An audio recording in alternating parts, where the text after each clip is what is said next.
Welcome back. So on today's episode of Vlogmas, we're going to make Puerto Rican Quesitos, which is kind of like a pastry with cream cheese in the middle, and it's popular like for Christmas time. Right now I'm making it a little bit early in the month because I'm going for like a Christmas party for work tomorrow. So I wanted to bring these. It's supposed to be like a cookie luck, like a potluck, but for cookies. So these aren't cookies, but I didn't have time to make the cookies. I only have time to make one thing, and this is the thing that people usually go after, so this is what I'm going for. So here we go, Quesitos.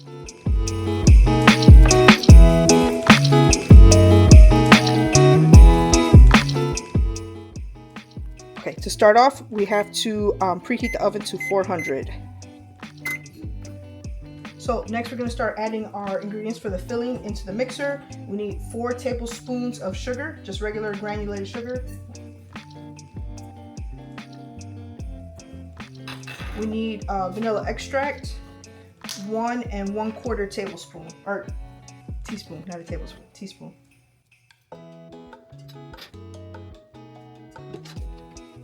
And then we need 8 ounces of cream cheese.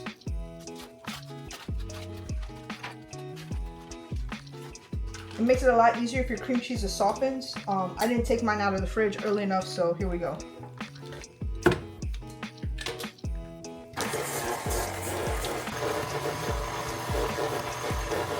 And we're gonna mix this on low until it has like a nice soft texture and kind of fluffy. I do wish it would be a little bit more fluffy, but it's just the reality that my cream cheese was just too cold. So for anyone watching, it's a note for you to soften your cream cheese a bit more before doing this and to be a bit more fluffy. Okay, so something that makes it a little bit more easy for me to fill in the pastries later is just to take the filling and put it in a plastic baggie so I can try to like pipe it. Like, so you can use like regular like frosting pipes, but like I'm not doing all that with the tip and all that. This is simple, so I just put it in a bag.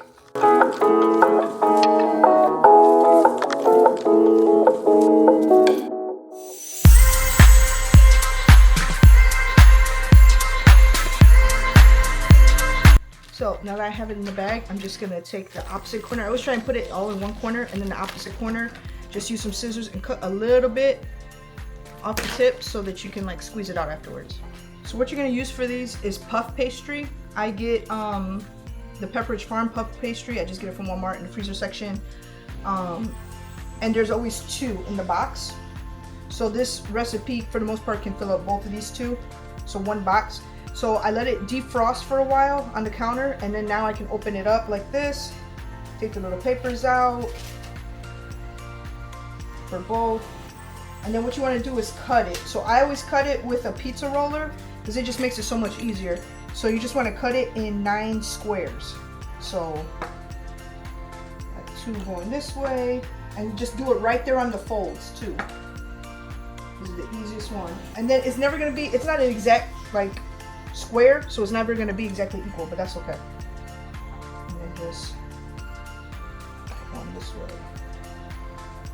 I'm sure some people make their own dough, like puff pastry for this. I don't do all that. I just buy it frozen. Okay, so something I did off camera was just take some parchment paper and put it on some cookie sheets. I did it off camera because I am not like YouTube chef or anything like that, so these are not like, these are just my home cookie sheets. These are kind of like ratchet, so they're not meant to be seen, so we just covered them a little bit. Don't judge. Okay, so these are our puff pastries after they've been cut. So I just kind of like, I can usually put about 4 across and about 3 rows, so about 12 per cookie sheet.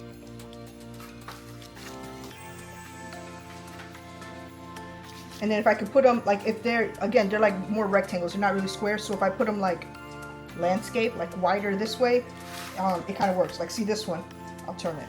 I'm not used to just doing 1 box at a time. I'm usually doing like 4 or 5 boxes at a time. So I guess I can spread these out a little bit so they're not so tight.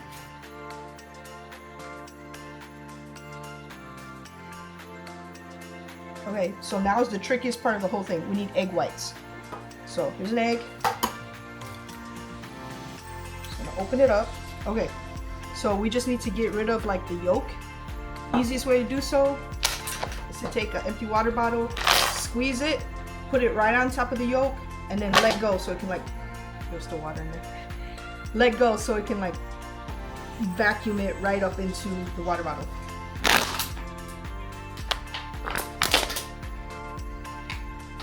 when things work right the first try. Okay, so now we're gonna make our pre-made filling and just put some on each square, like kind of right in the middle, preferably diagonal, because you're gonna do this diagonally. Okay, so then the final step as far as constructing this is to put them together. So you need your egg white and you need a pasty brush. So I always, to make it a little bit easier to make sure they stick, I take a little bit of the egg white and put it on the corners. And I'll usually do kind of like a row at a time. So on the opposite, like diagonal corners, right? Because that helps it stick. So you kind of fold it over this way. And then to help it more, I take this one and I fold it all the way around underneath. So you kind of end up with this shape. Fold this one over, let it stick, and take this one and wrap it around. Kind of like putting the baby in the blanket. Okay, so now that they're all assembled, all you have to do is take the rest of the egg white and spread the egg white all over the whole thing. That's what kind of gives it like a nice crispy edge to it once it's baked. And then also you're gonna sprinkle some like just regular granulated sugar on top. And so the egg white helps adhere the sugar to the pastry also.